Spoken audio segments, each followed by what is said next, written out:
thank you for coming. I appreciate it. Thank you for having me. So we'll start with this. What was it like growing up in Seattle?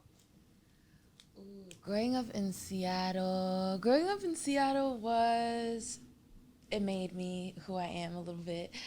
It's really rainy out there, so I spent a lot of time with myself. I spent a lot of time indoors. So I had a lot of time to be with my mind. I think that's why I started writing music. That's why I started spending a lot of time on YouTube, like observing other artists. Yeah, I didn't grow up with a lot of people who look like me, but I think it made me adaptable to be with lots of different types of people. But I will say I feel like I really found myself once I moved to LA. Yeah. What was your family dynamic like? Tell me about your parents, your siblings. My mom and my dad, they both play instruments. That's like one thing that really sticks out to me because I feel like it's very impactful to who I am. My dad plays the drums. He played in the church. My mom plays classical piano. My mom's Japanese. My dad's Black. My parents were divorced when I grew up, so I kind of grew up two different experiences with each of them. So I spent more time with my mom. And my mom also ran a Japanese school, so I spent a lot of time around a lot of Japanese people, listening to Japanese music, watching Japanese TV, and then on the weekends I spend time with my dad. And every weekend we go to church together. I listen to gospel music. I would wake up in the morning and it'd be either Sade or gospel music playing, and I feel like all that has informed my subconscious. And then I have two little sisters who they traveled to my mom and my dad's with me. We grew up really close together. They were like my best friends growing up, but we fought a lot too. So it was an interesting dynamic, and they're twins, so it'd always be like two of them versus me. So although I was the oldest, I did not feel like the oldest sibling. I felt like I was like at the bottom of the totem pole. What's the age gap between y'all? 2 years. 2 years, okay. Yeah. Being the oldest sibling is kind of like, I feel like it has a lot more responsibility. Yeah. Do you feel that same way? I do. I feel like also when you're the older sibling, you're like your little sisters get to do things younger than you got to. Like they got a phone 2 years before me. They got, I remember I wanted a Facebook really bad, so they got a Facebook before me. It was just, I remember being like, oh, I wish I was a younger sister. And then I'd always be responsible for their actions. That's too much to put on me. It's a lot. So who were some of your musical influences growing up? My musical influences growing up, I really love Sade. I loved Erykah Badu, Lauryn Hill. I remember I would listen to them a lot while I did my homework, or like, I vividly remember in middle school, high school, taking a couple art classes, like pottery and stuff, and I just listened to them on repeat while I was doing my art things. I was also really inspired by Frank Ocean. We all love Frank Ocean. Jhené Aiko, SZA. And then there's some Japanese artists that come to mind.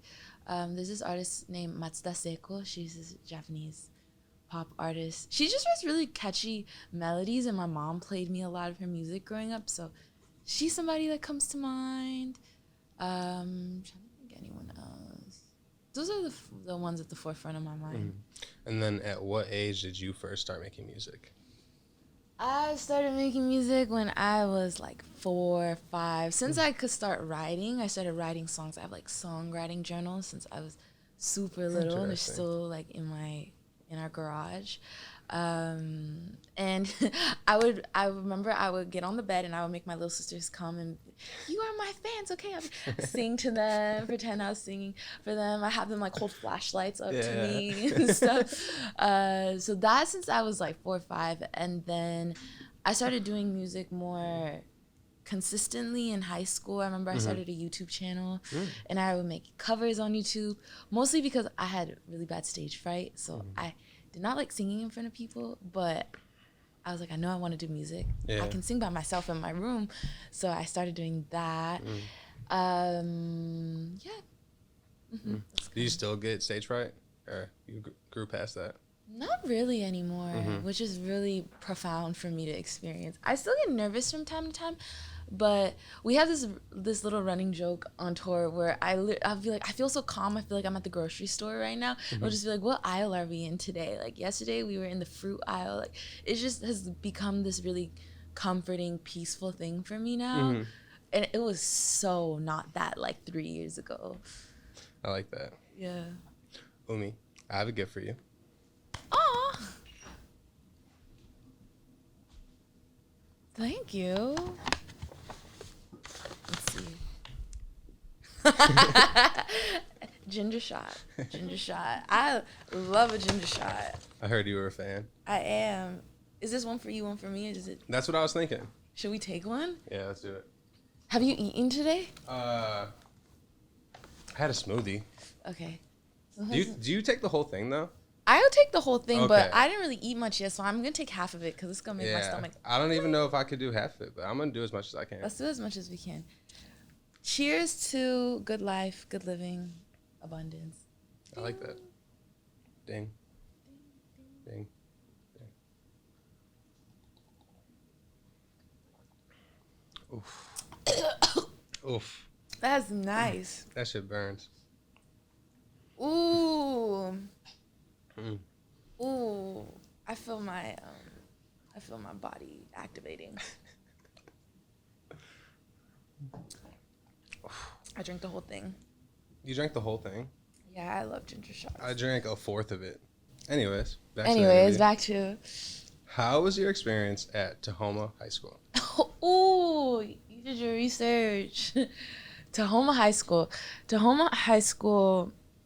I hated Tahoma High School when I first moved. Honestly, I hated high school. High school, I would never go back to high school. But first, I didn't like Tahoma High School because I moved in the middle of high school. And I was really shy in high school. I had a hard time making friends. So I was just mad at my mom for making me move because I moved my junior year. Everybody, I feel like you have your clique by junior year, you know? Yeah. So I just remember eating in the library, being pissed off most of junior year. And then in my senior year, I started to enjoy it more because I met some really deep friends that are still my best friends to this day. We started an activist club. One of my friends was the reason why I even have an iTunes and I have music online. Like, he pushed me to make music. They put me onto cool music videos. We threw our own prom. Like, we just did like our own thing senior year. So I enjoyed that. But I'll say this, Tahoma High School, no shade to Tahoma High School, but is hella conservative and very like, people just grow up there and they never leave there. And there's not a lot of people of color there either. Yeah. So I just remember having to just like stand up for myself so much all the time. And I always felt like I was the one person of color there. And people would just say some wild things. Teachers would say some wild things too. At the school. I've been waiting for the day to say my feelings about Tahoma High School. So thank you for that. I might have changed by now. Who knows? I haven't been back in a minute. Yeah. Is it a small school? Yeah, no, it's pretty big. There's like, how many? Like maybe 1,500 people in my graduating class. Oh, So that's crazy. this is pretty big, but it's very like, nobody leaves there, and like 4 generations of people live there. Yeah. And very like, no separation between church and school either. So it was just a lot of like, that's tough. a lot of sticky stuff at that school. That's tough. But it made me, I won't lie, it made me more like fiery. Is it true that you missed your ACT because you overslept? Oh, whoa. Yes, I forgot that happened. I totally missed my ACT. I was the type of person where I was very studious, but I would wait to study until like 3 to 4 days before, but I was really good at memorizing. So before the ACT, I was studying, and then I slept in. I remember my friend was supposed to pick me up. She only knocked on the door like twice. My sister opened the door and said, oh, she's sleeping, and she closed the door and let me miss my ACT. But that's okay. That's crazy. I can't believe you know that. That's wild. And then you ended up attending USC. Yes. How was your experience there? I loved USC. I really did. I feel like I remember when I went to college, I was like, I'm going to recreate myself and I'm going to be who I feel like I want to be. And so I felt like I came out of my shell in college. I met a lot of great people who encouraged me to do music, a lot of creative people. It was just my first time being around so many people who are open-minded, creative, down to have a good time. Yeah, it was the first time I did a lot of things. Yeah, I had a lot of fun in college. So when you stopped going to school, was your family receptive to that? Like, were they open to it? Because I know when I stopped going to college to pursue Lyrical, it was very split. My parents are pretty open. I think because my mom also left school because she was like, I want to do my own thing. So my mom has this like independent mindset. And then my dad's very much like, do whatever makes you happy. Nice. Type person. I feel very fortunate.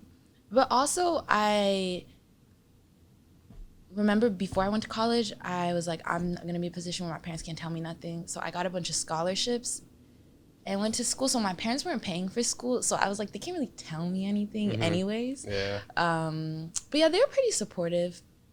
Okay. So shortly after that, the pandemic hit. How was the pandemic for you as like a rising, growing artist when everything got shut down? Honestly, I felt like it was a really good and important time for me. I grew a lot. Maybe it's the Aquarius mindset in me, but I even remember at the beginning of the pandemic feeling very calm and being like, okay, this is just a shift into the digital era. And I immediately was already starting to think of like music video ideas, live music ideas. At one point, my friend and I were going to start a whole company that was going to be like live music creation. I'm glad I didn't because that's not my path. But I felt very at ease with it, surprisingly. And it gave me the time to get clear on what I wanted to do. My tour got canceled, and I was really happy it got canceled because I just didn't feel like I had a deeper intention for what I wanted to do on tour. And now I'm touring right now, and it's so real and it's so creative and it's way more how I want to share myself. So yeah, I got clear on who I am during that time. And I also made this live music project, my Introspection Reimagined project. And without the pandemic, I wouldn't have had the time to sit down and create something and learn from that project. Yeah. That was actually going to be my next question. Speaking of the tour, I know you're about to wrap it up, but how has it been? It's been so fun. I love touring because it's one thing to see, you know, these people listening to your music, liking your photos online, but it's another thing to see them and then for them to see me and be like, oh, I'm a real person, like I really exist. So that's really cool. And the show that we've put on is not like this typical show. It's there's these poetic, interpretive dance moments. There's a storyline. There's more of like a theatrical element to it. So I have so much fun every night because I'm able to tell a story while I perform, and people are really in it when they come, and that was my goal. Like I wanted people to not want to look away when they're at the show because there's each moment pieces together. And then you just experience such cool things on tour. I've had a lot of fun outside of the show too. Yeah. When you tour, like, because it's a strenuous amount of traveling, do you enjoy traveling to that extent? Like, I'm more of a homebody person, so that kind of stuff gets me anxious. Like, do you enjoy touring and traveling to that extent? I do. Yeah. I love it. Because even when I'm back in LA, I be like couch hopping, sleeping at different people's houses. Like, I just love waking up somewhere new. Yeah. Okay. How was the Chicago show? It was fun. It was fun. It was really intimate too. Like, this is one of the shows where they don't have a barricade in the front, so people are like right up on the stage, and I love when it's like that. And I'm excited for night 2 tonight. Night 2 always brings a new energy, so I'm excited to see who comes. I love that venue. Lincoln Hall, it's got, like you said, the no barricade, and then it's got the little balcony, and it feels very, very good. It's intimate, but there's still space to like be and move, which is nice. Get to know you question. What is your favorite SpongeBob episode? My favorite SpongeBob episode is the one where Squidward gets smacked in the face and he gets more and more pretty every time he gets smacked in the face. I love that one. That one stands out to me. Dude, that's a great one. The handsome Squidward episode. Yes, I forgot about that. yes. My favorite Super Bowl halftime show. Oh, When Super Bowl Squidward's the halftime conductor. show. Yes. And like he's going against Squid William, his arch nemesis. And he thinks it's gonna go bad and it ends up going great, you know? I forgot about that episode. That's iconic. Come out in the bowl. My childhood encapsulated into one SpongeBob episode. SpongeBob. We were just talking about SpongeBob. So you just recently released your new album, Force in the City. What was the creation process of that project like? That album, I love thinking about it. It was a 4-year process, beginning from when I first moved to LA. There's songs on there from 4 years ago. I spent 4 years, or 3 years or so, no 4 years, 4 years just writing, meeting people, finding the people I like to create with. And I had like a bunch of songs, close to 100 songs that were like potential for the album. And I remember me and V, we went on a road trip. We went to Vegas. And I remember on the road trip, I was like, I feel like I'm about to change as a person. And if I don't release something in the next year, I'm going to become somebody new. And this music is not going to be me anymore. And I was like, yo, let's just listen to what we have. And by the time we got to Vegas, we were like, yo, I have an album. So from there, I picked a nice handful of songs. And we spent a year finishing it, meaning we just locked in the studio, went song by song, said, okay, what can be changed? The snare could be changed here. I could add more vocals. I could recut this. And very detailed process of finishing the song. And then a couple songs happened right before the album dropped. Like there's a song called Everything Will Be All Right. I wrote like 2 weeks before I had to submit the project. Yeah, that was the process. Writing, finishing. How did you come up with the title? It came to me. I was meditating one day. I was at Griffith Park in LA. I was sitting by this tree, and I remember I was hearing bird chirps, and I was hearing sirens, and then I was hearing like dogs barking, and I was hearing honking, and it was just like, whoa, I feel like I'm coexisting within two worlds at once. And the name Force in the City literally just plopped into my mind, and I instantly knew this is what I'm trying to convey with this project, which is this bigger overarching theme of like, no matter where you exist, because we've as a humanity left the forest environment, it's like the peace that the forest gives you, the serenity that provides you, you always have access to within you. And my album as a whole, I hope it can serve as like a gateway into that peace as well. Yeah, I love that. What are some of your goals for the rest of the year? Some of my goals for the rest of the year. I have so many. Okay, we'll start with more music-related goals. I wish to continue to grow Force in the City.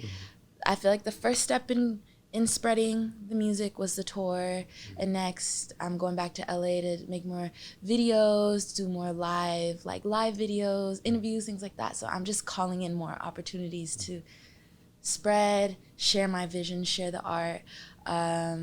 We're potentially planning on going to Europe, so spreading the music overseas is also a goal of mine. So yeah, I feel like the whole 2020 to me is Force in the City theme. So spreading that. Creatively, I'm feeling inspired to write more music too. So when I get back, me and V around over here, we make a lot of music together. We're probably gonna lock in and make some more tunes. And then personally, I want to travel. I want to spend more time with friends, experience new places, cook more. Yeah. And then the last question I have for you is, where do you see yourself in 5 years?